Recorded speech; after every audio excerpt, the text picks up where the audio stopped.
This will be my last answer from this dispatch box.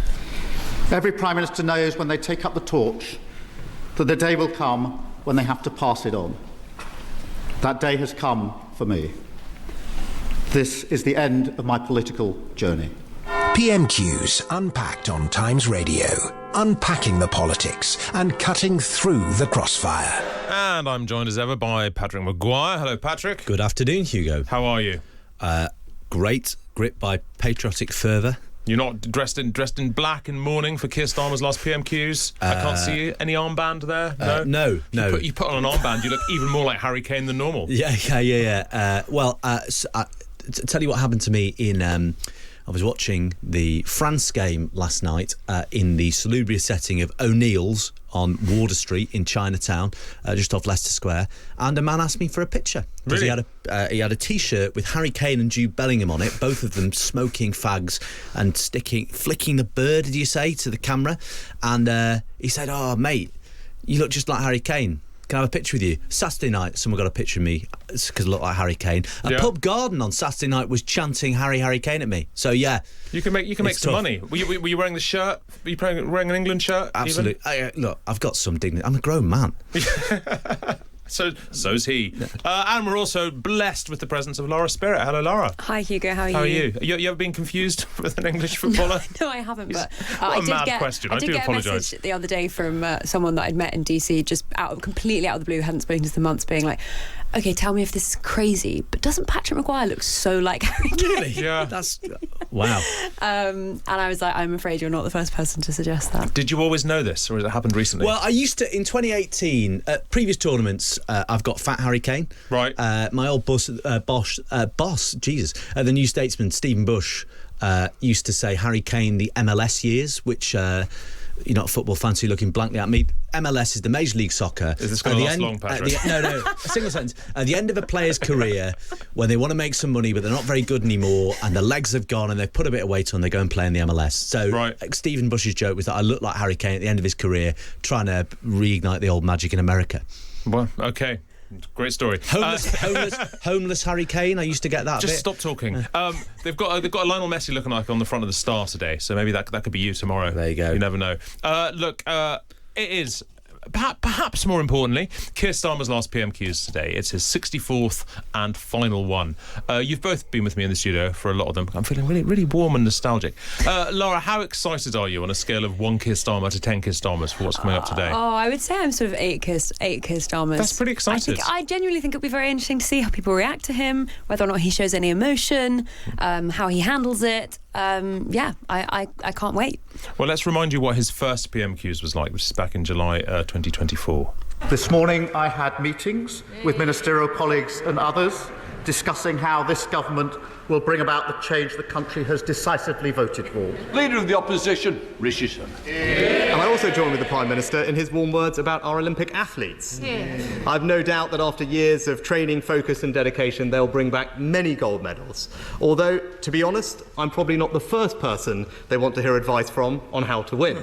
Thank you, Mr. Speaker. And can I welcome the Prime Minister to his place at his first Prime Minister's questions. He talks about Team GB. I'm glad he's in a suit today because we're more used to seeing him in a wetsuit.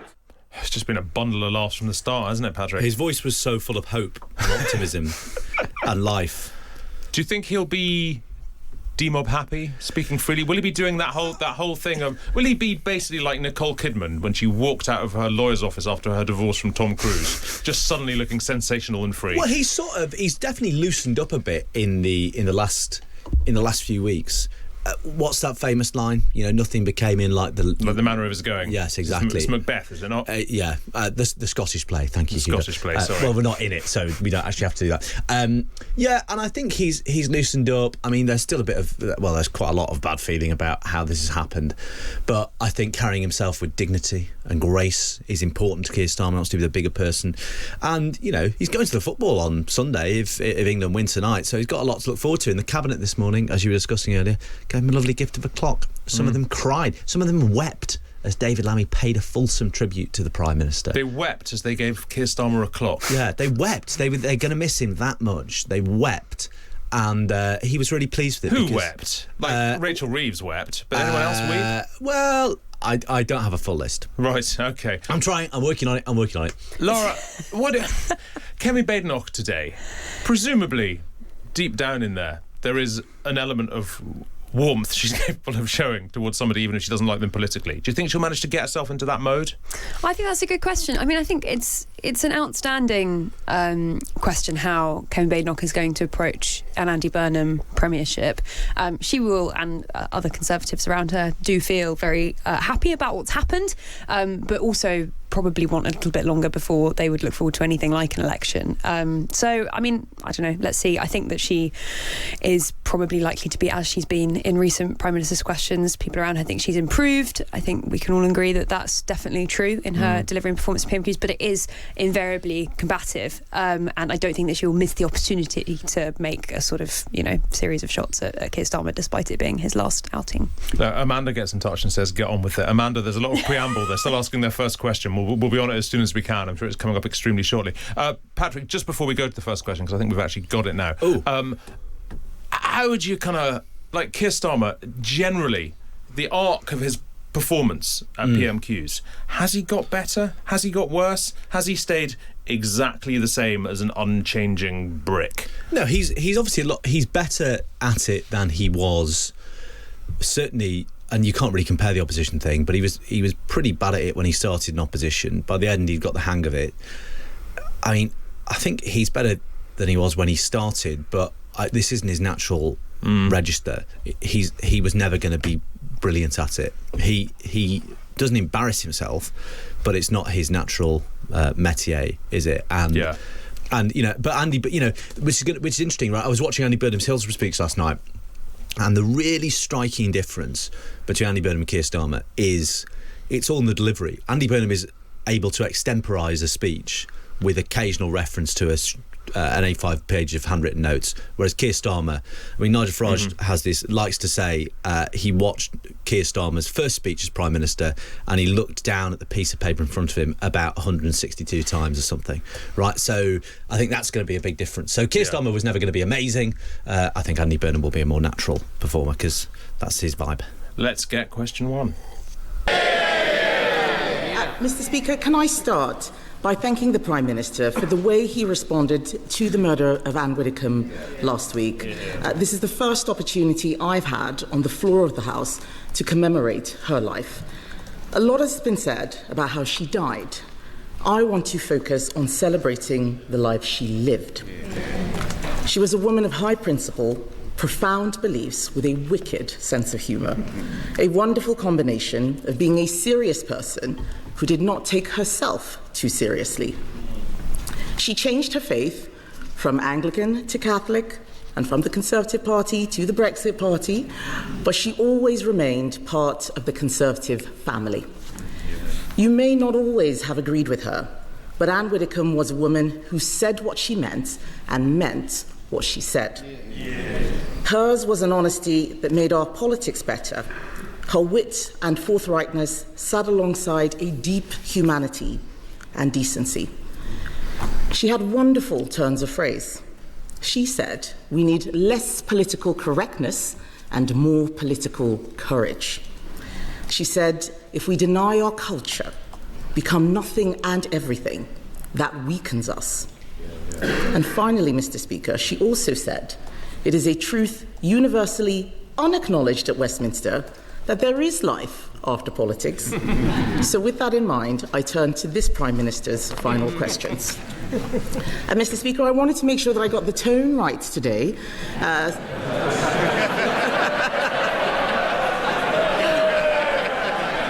So I looked back at his final questions to Boris Johnson, and luckily for him, I plan to be much gentler than he was that day. Week after week, the Prime Minister and I have clashed at this dispatch box and rarely agreed on anything. But there is one thing I did admire. When President Zelensky was attacked in the White House, the Prime Minister showed leadership and invited him to Downing Street. That was the right thing to do. Ukraine is on the front line in the battle for freedom. So does the Prime Minister agree that cross-party support for their cause must endure? Prime Minister. Can I start by joining her in a tribute to Anne Widdecombe? And I know that the hurt is keenly felt across all her friends and family, but it's particularly keenly felt by political colleagues in the Conservative Party for many years and in Reform as well. And that's why one of the first things I did on Friday was to phone the Leader of the Opposition and the Leader and Deputy Leader of Reform to express my condolences and to try to act in a cross-party manner, because I knew how much this would hurt them and their parties and many people in their party. And I thank them for taking that call in the spirit that they did last Friday. I thank her for her comments about Ukraine. We have stood united on Ukraine in this House. We supported the last government in the approach that they took, and we've taken that approach on. That meeting with President Zelensky, the day after he was evicted from the Oval Office, he left alone. He got a plane. We got him to come to London, and I asked him to come to Downing Street straight away. And I walked out to meet him. I gave him a hug, and then I showed him what was in the street, which was many people who had come thinking that he was visiting Downing Street, and the moment he got out the car and hugged me, they cheered on the top of their voices, the British people, to tell President Zelensky exactly what they thought of him and the way that he had been treated. And that was a really emotional moment, because it was the first human contact he had effectively had outside of his immediate team since he left the Oval Office. I had a meeting with him to tell him that in this country we will stand with him and Ukraine, and I didn't let him leave alone. I walked him out to his car, because we don't let people in Britain walk out of our buildings alone. We escort them out. Lara, I would say that was a class act all round. Yeah, I was completely wrong when I said that maybe it will still be a very combative PMQs. Well, I mean, it's who only knows? it's only one question in. Yeah. But the first one was very gracious and generous, wasn't it? So I think pretty warm. I mean, these last PMQs do always have these moments. I think it depends who you are as to whether or not you actually enjoy the slightly more sentimental coming together, which never feels like it lasts especially long, or whether or not you think that actually it's not a massively genuine representation of British politics. I think it depends. I mean, I was really struck last week, Patrick, by how visibly and understandably shocked and upset Kemi Badenoch was speaking about Anne Widdecombe, who she presumably knew well. But times like this reminds you that although there's a lot of cross-party disagreement, although politically Anne Widdecombe in her time in the House will not have been popular with a lot of people on the opposite benches, and indeed made a point of not always being popular with people on her own benches. When something like this happens, even with an ex-MP, the attitude in the House of Commons is this is one of our own. Yeah, exactly. And they are all politicians at the end of the day, and they can connect on that basis regardless, can't they? You know, they're all feeling very wounded, traumatised, anxious by what this is reminding them about the life they've chosen, and the life they do in the name of public service. So, yeah, I was also struck when the camera panned back to Kemi Badenoch. She looked like she was on the brink of tears, and I'm not surprised. Yeah, well, look, let's crack on, because I'm told all these questions are coming in quite long, and we're 14 minutes already, and we've only had one. So let's get number two. Can I thank the Prime Minister for that answer? And no doubt he will be disappointed that he won't be emulating his hero, Harold Wilson, in winning multiple elections. However, we all hope that he may be about to emulate him in another way, by being the Prime Minister when England win the World Cup. That is something that every single one of us in this House should get behind, especially the SNP.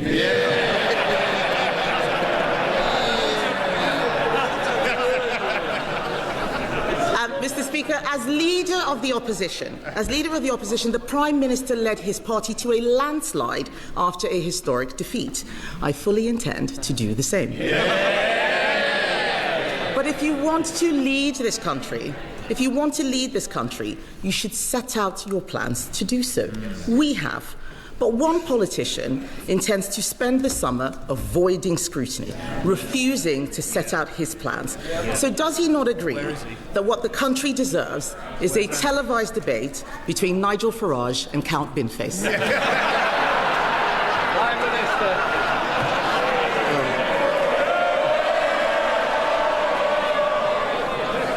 Well,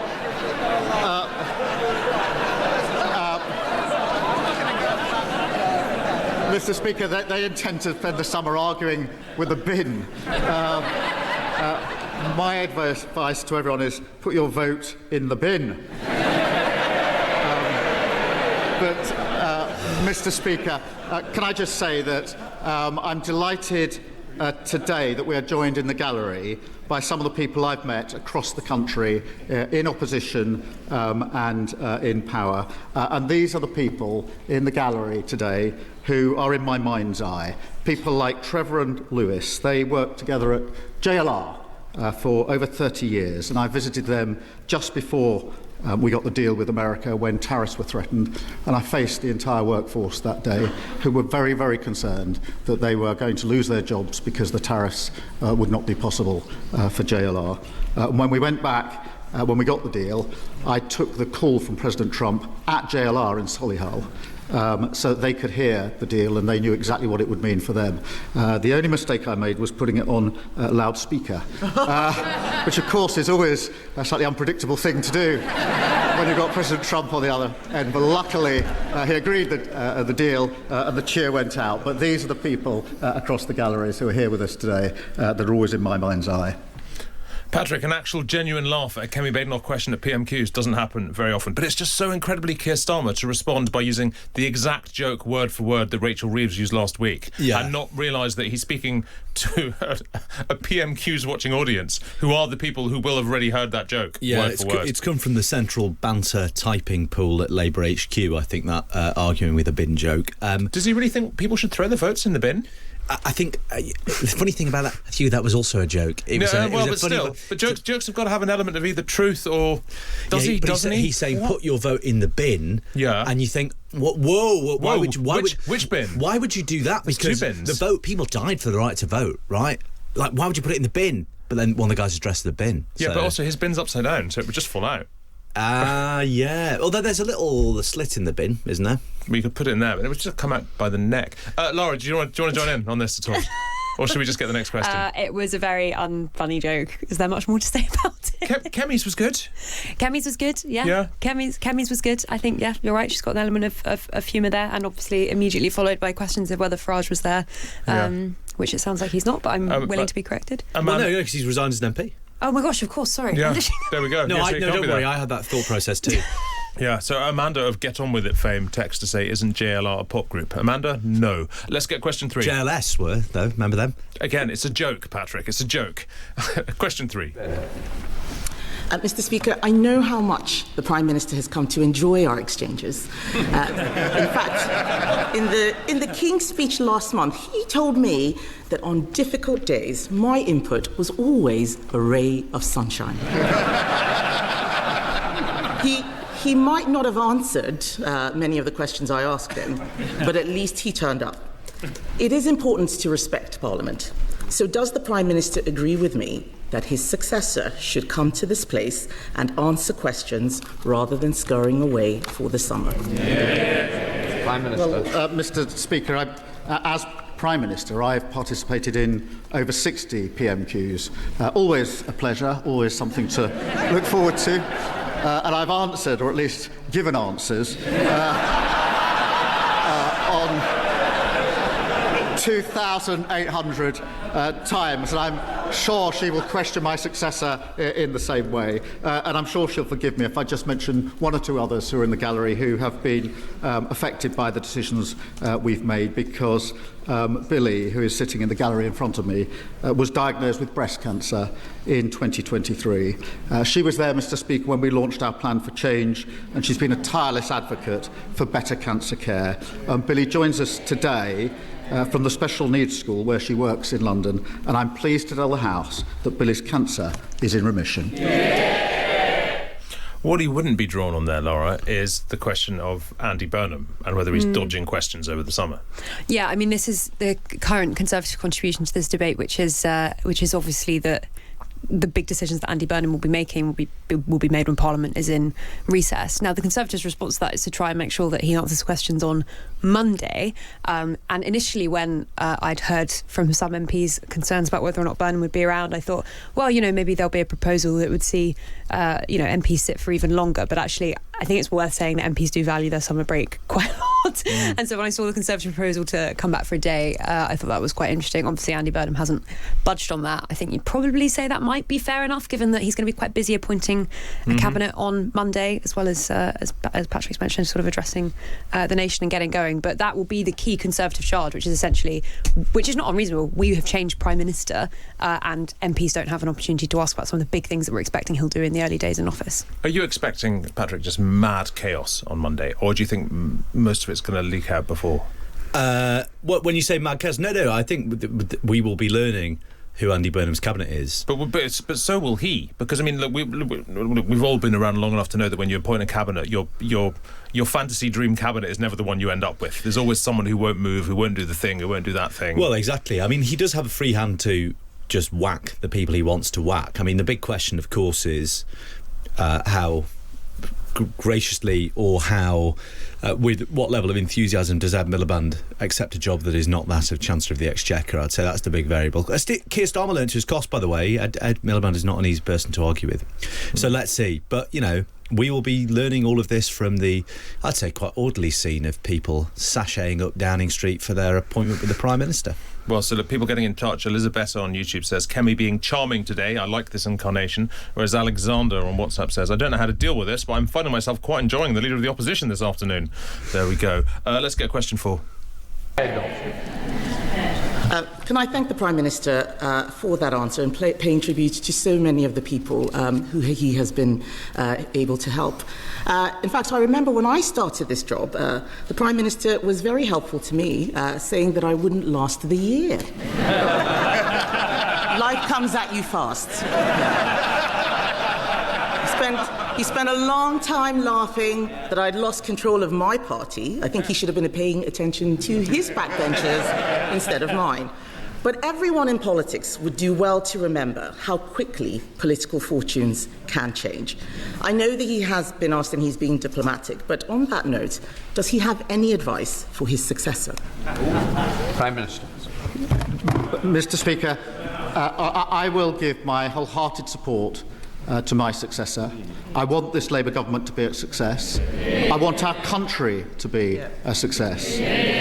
I shall give my support privately if asked for, not publicly when not asked for. But, Mr. Speaker, I also, if I may, wanted to draw attention to Pooja, who's with us in the gallery today with her daughter. I first met Pooja in a cafe at the back of Euston Station, and she told me about her son Ronan, who was murdered when he was 16, having just done his GCSEs. I have to say, as a father of two teenagers, I found that very hard to hear. His killer, who was also a teenager, collected a ninja sword and a machete from his local post office.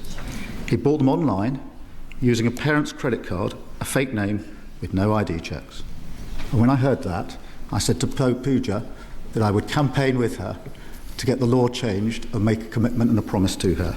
And that's why we passed Ronan's Law, driven by Pooja's inspirational campaigning. And today I'd just like the opportunity to thank her for that. Patrick, I've not heard a departing PM do this before. He's clearly got a person he wants to mention every question, someone who's sitting in the gallery, someone whose case, whose situation, whose assistance, whose help he wants to highlight. It's quite moving. It is, and it's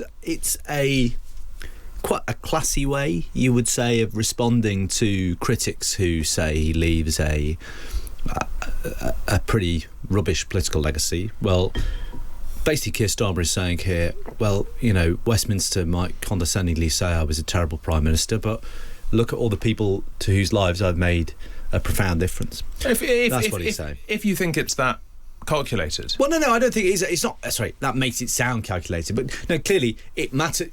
This means, if anything, probably means more to him than the barracking and moaning of Labour MPs. Obviously, he'd rather be Prime Minister so he could continue helping people like Pooja and Trevor and the others he's mentioned.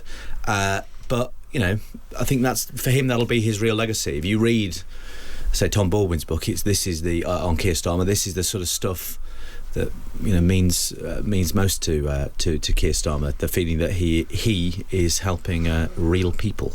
Lara, it's probably a mistake to sort of, finely scrutinise his words, because he often does seem to slightly sort of trip over them as if his shoelaces were tied together. But precisely what he said there about the support he would offer to Andy Burnham, he said, I'll have wholehearted support for my successor, privately if asked for, not publicly when not asked for. I think you can scrutinise that, given that he clearly read it off a piece of paper, so it had been a preconsidered line. It's a bit barbed. Yeah, he's saying you're not going to hear me speaking out publicly in favour of this guy. Well, I mean, he's more saying, don't worry about me criticising you publicly if I don't agree with you, was more how I heard it. But that's not what he said, because he was only talking about praise. He said, I'm not going to praise you publicly if I'm not asked to. Why didn't he say I would not offer my advice? I'll offer my advice privately, but not... When asked for, yeah. Yeah. I think it was support rather than advice. Anyway, no matter. Let's not bicker. Let's get question 5. Mr. Speaker, that is a lovely statement that the Prime Minister has just made to Pooja. I'm sure the whole House will agree. I think that the whole House will also agree that he gave a very diplomatic answer to the question I asked him on advice to his successor. And having heard it, I say this to Labour MPs with as much goodwill as I can muster.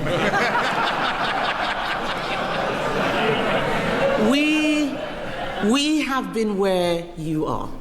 Changing Prime Minister is not a silver bullet. Indeed, it may be that the Labour Party's troubles are only just beginning.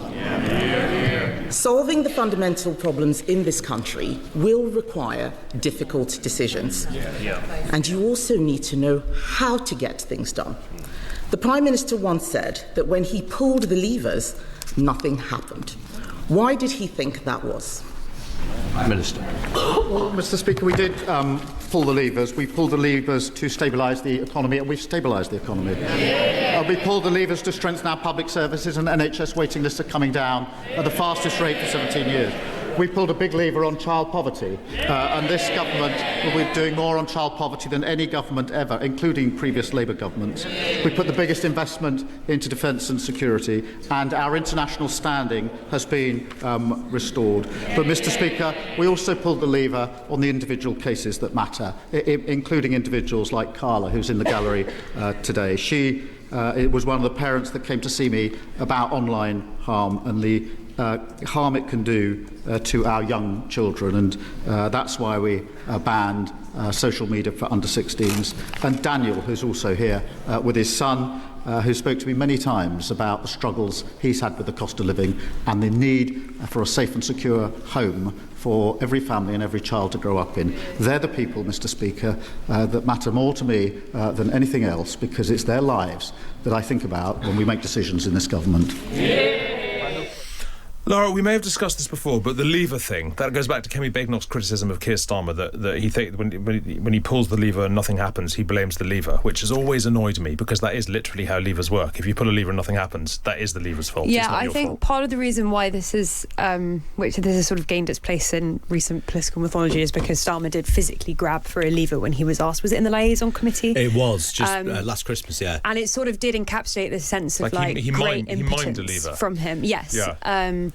And so for that, and I think for some people watching who felt that he had actually been the cause of a lot of the blockages in Whitehall and had been unable to make crucial decisions at key moments, they felt that was kind of one of the great reflections of his failure as a Prime Minister and politician. And I think that's one of the reasons why it has become such a big thing that Kemi Badenoch has kind of seized upon. I hear what you're saying, but she's an engineer. She should know how levers work. No? It's so she keeps telling us, this is really important. Issue. It's like you turn off the light switch and the lights don't go off. You blame the light switch. Yeah. It's the fault of the light switch. No matter. Patrick, that was a bit of a change of tone there. Suddenly they were sort of clashing again. Yeah, suddenly she was asking a substantive political question. She really hoodwinked us all with this new nice Kemi persona she's got going on. She raised an interesting question. She's not going to get an answer. Yeah. Not from Keir Starmer. It's not for him to say. Not today of all days. Yeah, not today of all days, Hugo. No. Yeah. Question 6, if you please. Thank you, Mr. Speaker. So for my last question, the Prime Minister may not think so now, but it is a tribute to him that not a single sitting Labour MP could beat him. Not the member for Ashton-under-Lyne, who couldn't count her taxes. Not the member for Sheffield Heeley, who couldn't count how many phones she'd lost. And definitely not the member for Ilford North, who couldn't count to 81. This is my last exchange with the right honourable gentleman, and I know how much his wife and children mean to him, and that they are in the gallery today. As everyone here knows, our families make a huge sacrifice for our choice to enter public life. So I hope he will allow me to draw our time together to a close by thanking them for the love and support they have given him throughout his time in office. Prime Minister. Can I thank her very much for that? It is the last question I'll face from the Leader of the Opposition, and so let me wish her well and her family. We have had robust exchanges across this dispatch box, but she has extended kindness to me privately at very difficult times, including when there was an attempt to burn down our family home, which deeply affected my family. She reached out to me. And when my brother died of cancer, she reached out to me privately, not across this dispatch box. And I thank her for that and the tribute that she's just made to my wife and children, who mean the world to me. I do thank her for that. She knows this is robust and it has to be robust, and that's the way politics is done. But the kindnesses that sit behind it privately are often just as powerful, if not more powerful, and I thank her for that. I also stood at that dispatch box, Mr. Speaker, for 4 years as Leader of the Opposition. I know firsthand it's the most difficult job in politics, and that is what she is doing. When I did so, Mr. Speaker, we had just lost the 2019 election, which nearly broke my party. It was the worst result since 1935, and we were found to be institutionally anti-Semitic. And, Mr. Speaker, I picked up our party, I turned it round, I made a promise to rip anti-Semitism out of my party, and I did.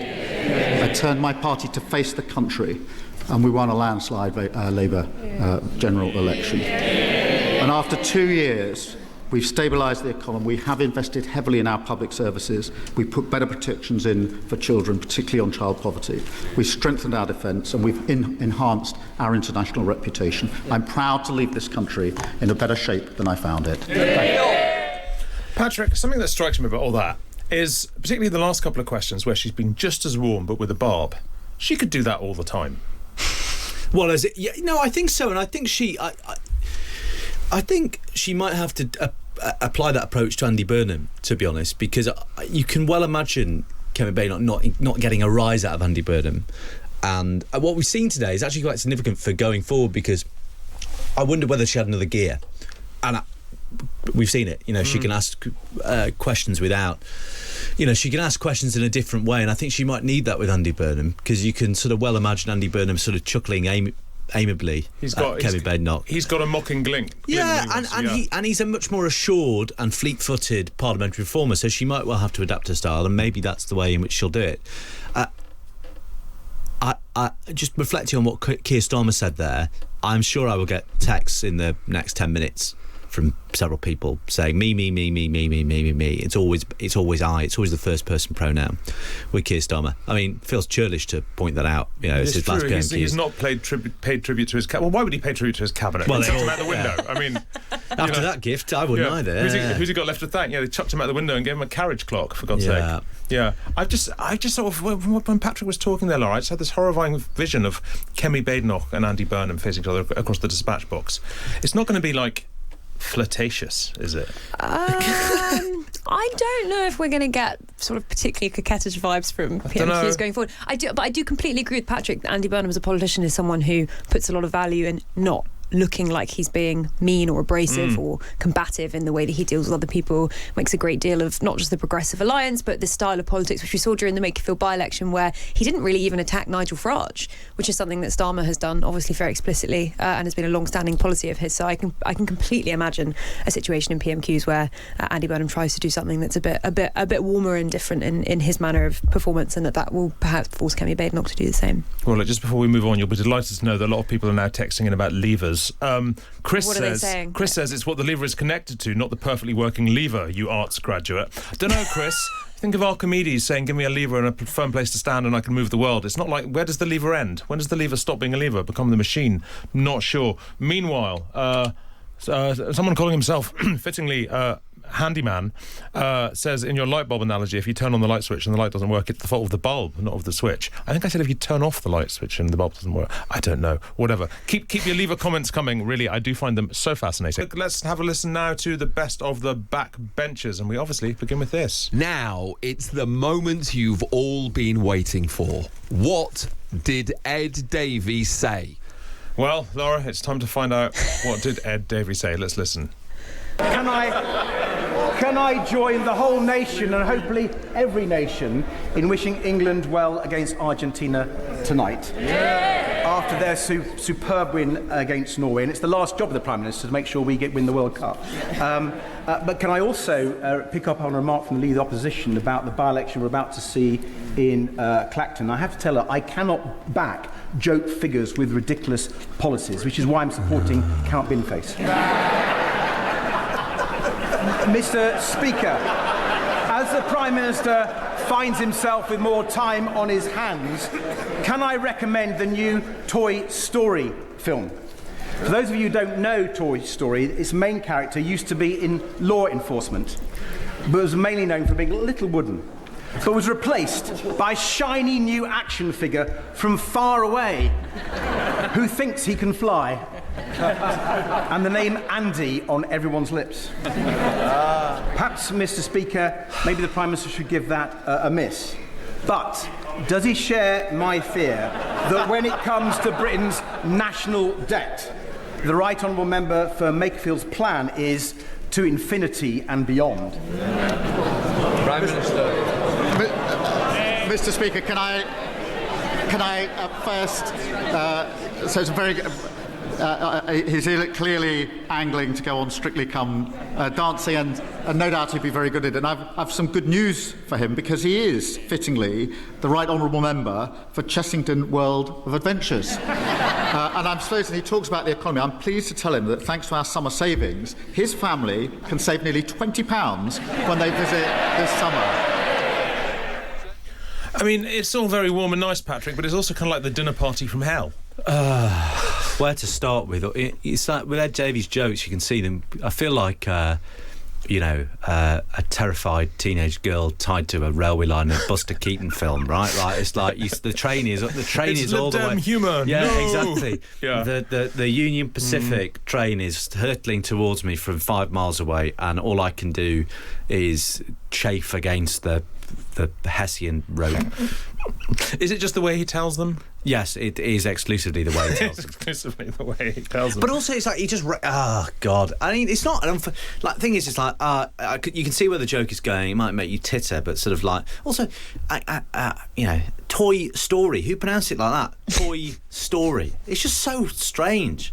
And also, they're always jokes you've heard before, like the joke candidate thing. Well, the Rachel Reeves was clucking away with real glee there. It was like the funniest thing she'd ever heard.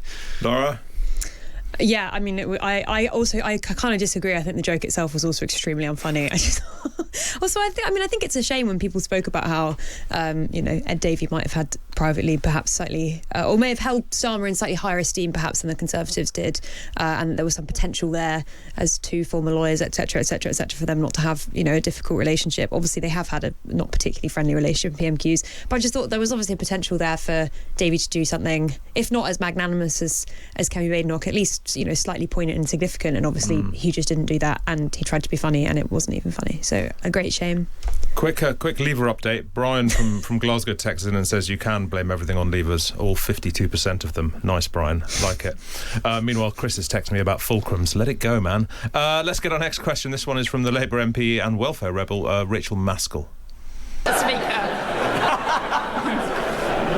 before Before coming to this House, the Prime Minister and I attended the launch of my uncle's book. It was entitled Fine Lines and Distinctions, and clearly sometimes we've had those differences, but I genuinely wish him and his family well for the future.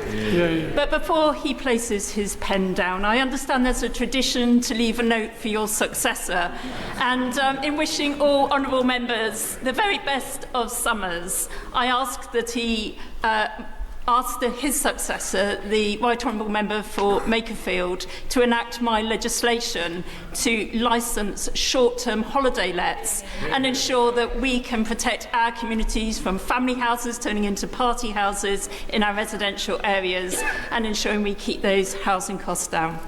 Prime Minister. I'm not sure about notes for success. I think we left one in 2010, which didn't work too well.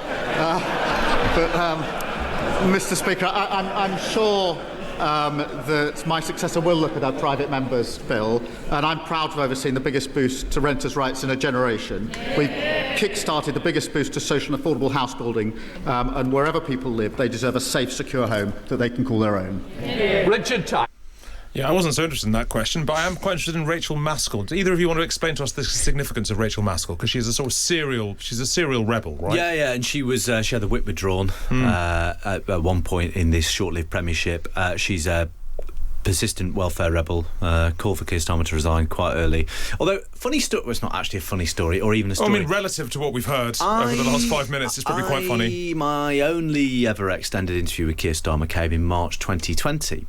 And then shortly afterwards the world shut down because it was such an implausible scenario, and I saw him in York where he spoke at an event hosted by one Rachel Maskell, and would any of the three of us now have suspected we'd all be here at the end of it? You're right, it's not a funny story. Lara, holiday lets, your views? I would just say about that it was an amusing turn of phrase to hear Starmer say that he'd kick-started a boost, which is essentially admitting that you just haven't built any new homes. So you've kick-started something that may well become something in the future is not necessarily what you would consider to have been a success when you think back to the interviews that Starmer gave before becoming Labour leader about the hundreds and hundreds of thousands of new homes that he would be building. Well, look, hasn't quite happened. Patrick, I'm aware that you have to leave imminently to run off and do whatever it is you do when you're not sitting here. I've never really quite figured it out. But well, our next question is from Reform UK's Danny Kruger. Do you want to hang around for that one? Absolutely. Why not? Well, let's have a listen. Thank you, Mr. Speaker. Can I thank the Prime Minister for his service? He's a good man, and I wish him very well for the future. But, Mr. Speaker, politics is not a joke. And every other party in this House, except Reform, has put forward as their candidate in the Clapton by-election a comedian with a dustbin on his head. Mr. Speaker, it might be, if they would listen, it might be that a man with his head full of rubbish is a fitting representative of the mainstream parties in this House. But the Prime Minister, I think the Prime Minister did endorse the bin man. But could he clarify that? If he won't put up a Labour candidate in Clapton, who does he actually want to win? Mr. Speaker, I know that Reform believe in recycling politicians.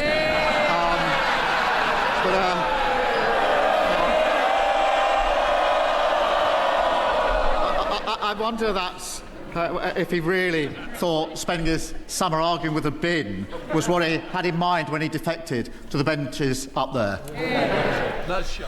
Patrick, look, before you go, I want you to explain. Thank you, Danny Kruger, for speaking the truth. Bin face isn't funny, I'm sorry, and this is a real election with real people who deserve some representation. Justine Greening said this on another radio station last week, and I felt like leaping to my feet. James Marriott said it yesterday. Yeah, James Marriott is right. Justine Greening is right, and I'm afraid. But John Harvey's a nice man. Right. John Harvey, I've only met him briefly. Nice guy in my experience, but I don't find the character funny, and I don't think this is funny. More importantly, if you have a bin on your head, is your head full of rubbish? I don't think so. I think it's just surrounded by rubbish. Oh no, but the head is the bin. The head is the bin. Yeah, sure. Well, can we get some? I'm sure the bin face press office won't now respond to my calls, but the face is the bin. Yeah, no, but hang on, but. Is it like a tortoise, right? Because you think, what's inside a tortoise's shell? Yeah. But the shell is the shell is the body, right? Right. You can't pull a tortoise out of its shell. Like, there's no naked tortoise. Sorry, you do know it's just a man with a bin on his head. He's not actually. I know, but obviously now. You know what? Do you know what's on the Times letters page? It says something like Count Binface Sigma 9. That's not a real address. So if we're all going to indulge this idea that Binface is real and he's actually from outer space, where's it? Count Binface, prospective parliamentary candidate Sigma 9. Next one is Andy Simpson, Middlesbrough. Could we not say W1C or wherever he actually read a letter? You know what I mean? Like, if we're all going to pretend Binface is real and all of this stuff, okay, let's indulge it. Like, where's the brain? Like, is it actually like is the bin his head, or is there an alien head underneath it? Get right? out. Okay, right. Thank you, Patrick Maguire. Thank Lara, you. Your face was doing quite a lot of stuff during that tirade, and I was trying to follow what your thoughts were. I was listening admiringly. Was that what it was? Patrick's shaking his head on the way out. On a more serious note, that the intervention from Kruger was, I think, quite interesting, because in recent days there have been whispers that perhaps, some people in the reform fold, perhaps Danny Kruger, might not be as approving of what we've seen in recent weeks from Nigel Farage as perhaps some of the others. Do you mean the money, or do you mean Clacton? Both. Just right. this sense of, does it present reformers looking like a less professional outfit, and the kind of inference that perhaps there'd be people like Danny Kruger who may not be as impressed by that. I think what he has done there is shown them that he is kind of four square behind Nigel Farage at this time, and they have sort of vanquished any possible whispers or rumours to that effect that, of course, we should say have not been fully substantiated anyway. So clearly he is behind him. And I mean, I don't know, on this question, which is obviously, the chief charge that the reform are making, which is you are insulting the democratic process by essentially endorsing a bin in this election. And actually, the people of Clacton who perhaps don't like Farage need to have somebody to vote for who is a serious contender.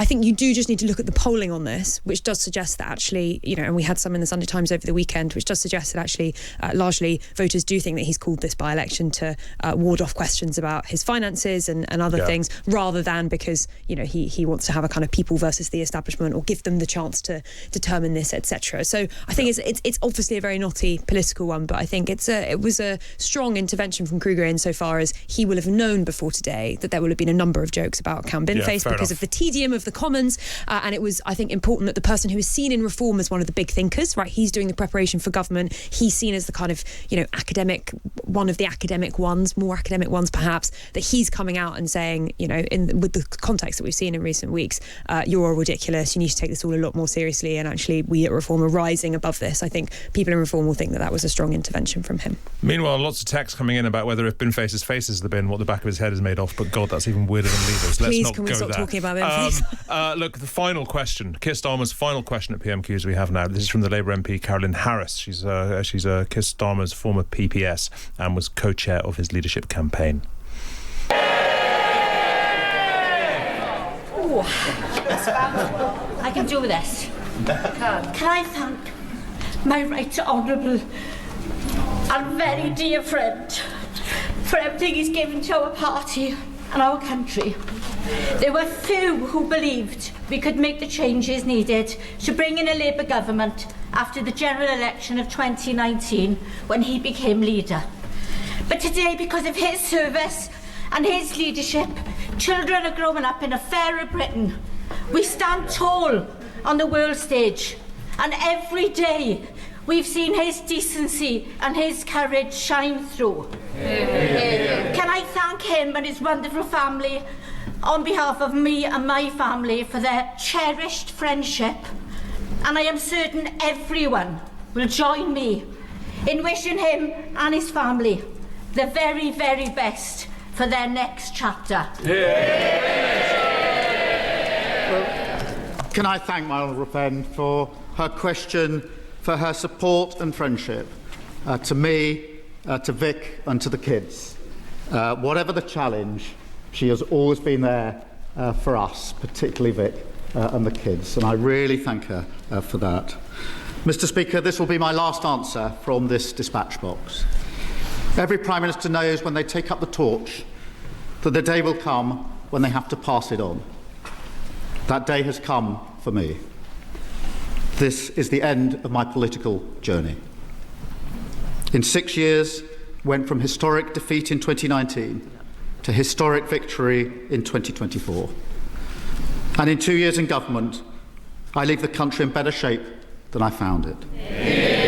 I am proud of everything that we have achieved. Mr. Speaker, can I just take time to say to you, Mr. Speaker, and all those who work for the House and in our constituency offices, thank you for all your hard work. To our civil service, thank you also for all your hard work. To my political team, many of them here today, who came on this journey with me, thank you so much for everything you have done and being prepared to walk through fire for me. To my colleagues on these benches, I am proud of all we have achieved together and proud of each and every one of you. To my successor and each of you, I will give my full support. To all colleagues across the House, can I wish you good health and happiness. To all those in the gallery whose lives have been changed or improved by this Labour government, and all across the country who struggle to be seen or heard, you're the reason I came into politics. To my wife and children, I love you. Goodbye.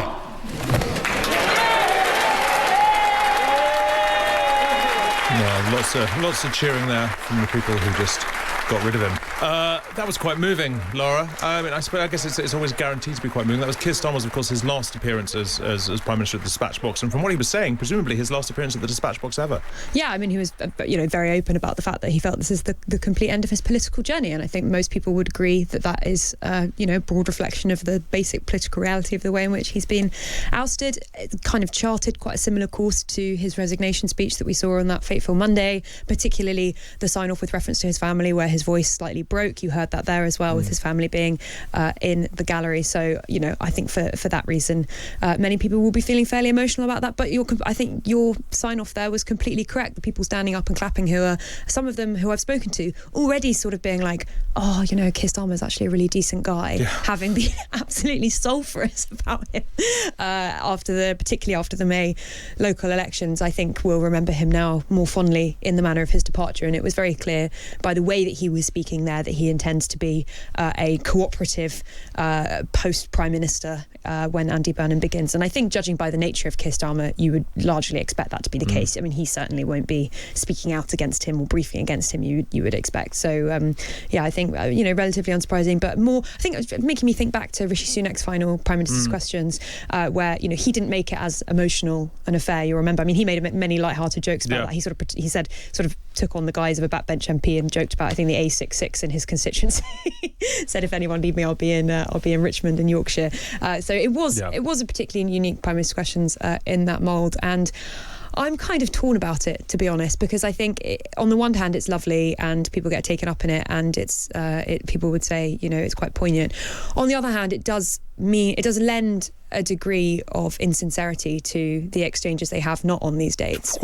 Which is to say that if you do know that Kemi Badenoch is sending these messages of support to Keir Starmer in private, which I think everyone would agree is a really good and great thing to do, but it does mean that when they stand up and they say absolutely awful things about each other and they're jeering and they're leering in a manner that we know because people text into the show to say, I don't think this is nice, that it just feels like a dance. Look, Lara Spirit, thanks so much for being with us. How lovely to have you back. I think we've covered everything we need to cover there. Look, the PMQs Unpacked Roundup, which used to be written by both Patrick and Lara before they passed the baton to our own Stefan Boscher, it's going to be in your inboxes soon. Lara Spirit, thank you very much indeed. Times subscribers can, of course, sign up to their newsletter at thetimes.com/newsletters if they don't already. What are they waiting for?